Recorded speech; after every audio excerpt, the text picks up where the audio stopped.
just gonna slap his mag home. Go ahead and cock his some gun. Always shoot one hand. Got a little bit of a ejection issue. Be very careful.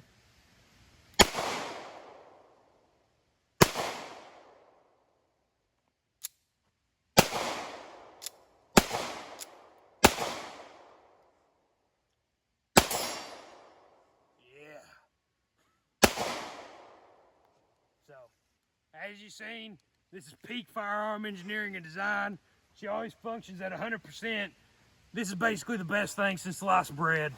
And a 19. This is obviously worse than a 19, but it's just about like you can pretend if you're really poor, like if you live in the slums, you can pretend that this is a 1911, but it's really not. But you can pretend like it is. It's almost like a 1911, but it's really not. But you can, like, you know, you can kind of pretend like it is, and it's still a lot of fun to shoot. So anyway. Hey there, liberals. I'm Cletus. I'm Clayton, and we are the Hicks from the Sticks, brother. What do you got for us today, brother? Today we're going to be looking at these old hunks of junks. These are Norinco Tokarevs in 9mm. These things used to be pretty cheap before Obungus came in office and banned import of them. You know, these are copies of the old Russian Tokarevs from the 30s. Basically like a 1911, but communist. Chinese is all get out. This is... This one's for poor people though, because it's in a caliber you can actually afford to shoot, unlike a 7.62 non-attainable. These are kind of cool. They're like similar to a 1911. They're just like almost a rip-off 1911, which is kind of odd. They don't have Euro-style mag releases. They got a little button. They got a 1911 style button. They got a 1911 style button instead of a Euro-style mag release, which would be period at the time for typical pistols. It's a little bit odd, but you know, hey. Now these ones are the model 213, I'm pretty sure, which they got these weird wraparound grips. They're pretty awful. They're pretty loose. I like the regular, you know, just ones that kind of just stay on there better. But we got two of them, so we're gonna shoot them both at the same time to see what we Me, whenever I see Libris. All right, what do you say we take them out there and shoot them a little bit? God bless. Alright, so to load these hunks of junks, like I said, it's just got a regular button like a 1911, but save that for later. Get your 9mm, because as stated, these are 9mm. You just kind of shove your bullets in there. It's supposed to be like push down and then shove back. You can do that. These magazines are actually pretty cool. They've got ghost holes, I think is what those are called, right? Something like that. Now, as you can see, these are just the regular 7.62 mags that have a little bar put in there. And sometimes they're not put in there good, and the pins are too far forward, and you got to file them down, and they're kind of garbage. But, it's still kind of cool. The ghost holes are pretty innovative for the time. Like, that is an actual cool feature, because if you shoot some rounds, you don't know how many you've shot, you can drop your mag out, and you can just see, like, oh, this is about a half mag. It's pretty cool. It's pretty innovative. It's still single stack. It's like, this is 5 rounds. I don't know. They usually hold 8, don't they? Or yeah, 7? 8. How much 9mm? 8. 8. Yeah, Still. Pretty sure. I don't really know. It's I only communist. ever shot the ones that was in 7.62. Yeah, Tokarev, which is it's a cool very bullet. spicy round, but it's very is. expensive. Yeah, it's fun to shoot though. Anyway, we got her loaded up.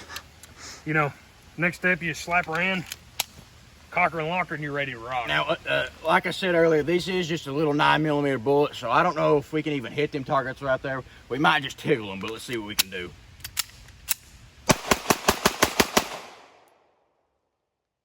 This one works a little bit better than the other one, but still kind of a hunk of junk.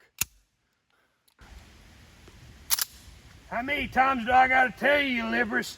I'm not buying any of your cookies.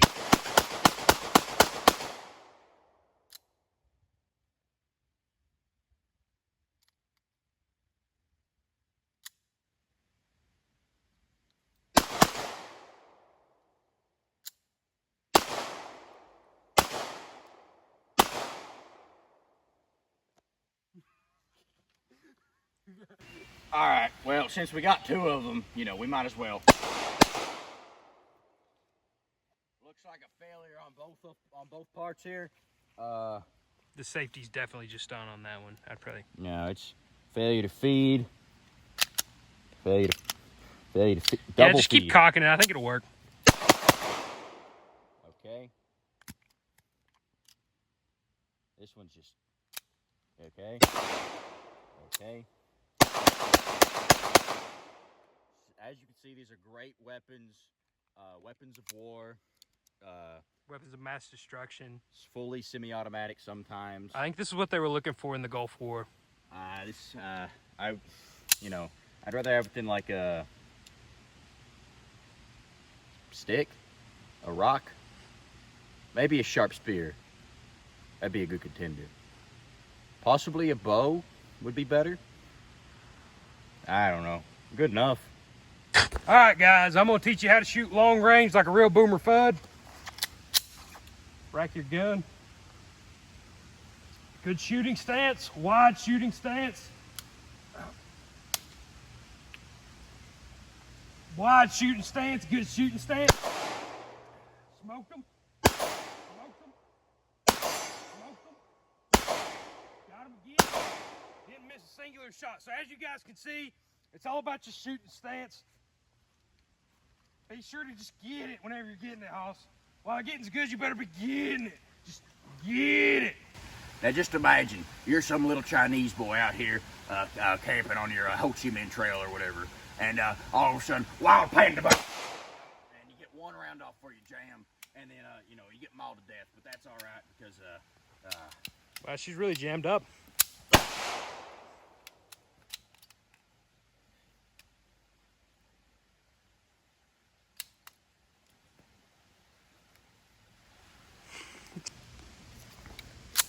My no World War. I don't know when this thing was invented. My $2 throwaway gun. my jam-o-matic. My $2 throwaway gun. My stupid livery.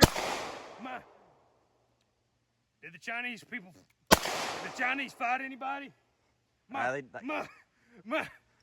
2-rounder. My fully semi-automatic. Fully semi-automatic. That's peak firearm design right here. You know, whenever they invented this, it was actually created by the Chinese children who were trying to overthrow in the Temu factories. They were trying to overthrow their slave masters. And basically, they were like, we've already got the metal, sheet metal. Look at it. I mean, it's pretty simple. They're like 2 years old, you know, they're like just sitting there banging stuff together, like, and then this thing comes out and they're like, oh yeah, we can sell this to stupid Americans. It's so good, look at it.